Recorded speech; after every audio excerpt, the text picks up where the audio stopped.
میں ہر روز صبح شام وہاں سے گزرتے ہوئے اس دیوار کا بغور جائزہ لوں گا۔ تمہیں جس رات ملاقات کے لیے آنا ہو، دیوار کے آخری سرے پر درمیان میں چوک یا کوئلے سے موٹے حروف میں صرف ہری اوم لکھ دینا۔ میں مطلب سمجھ جاؤں گا اور ہم ارجن کے لیے میٹھی نیند کا بندوبست کر لیں گے۔ اسی طرح تم سنیما اور فلم کا نام بھی لکھ سکتے ہو، مثلاً ریگل میں دل اپنا اور پریت پرائی، یا ڈیلائٹ میں لو ان شملہ۔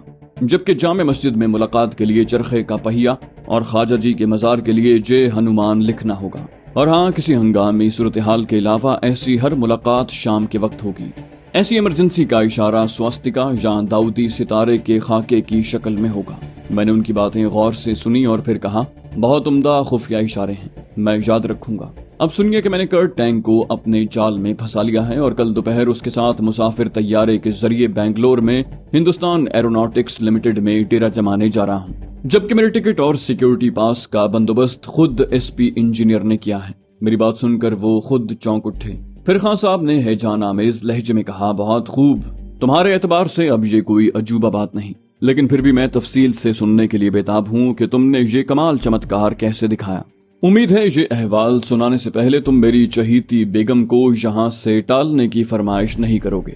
یہ سن کر خانم نے چہک کر کہا، اب تو آپ دونوں کے زور لگانے پر بھی میں یہاں سے نہیں جاؤں گی، مجھے ان معاملات سے کچھ کم دلچسپی نہیں ہے۔ خان صاحب نے مصنوعی ناراضی سے انہیں گھورا، کہا، مجھے حیرت ہے خانم، کیا آج آپ اپنے بھائی کو چائے تک کا نہیں پوچھو گی؟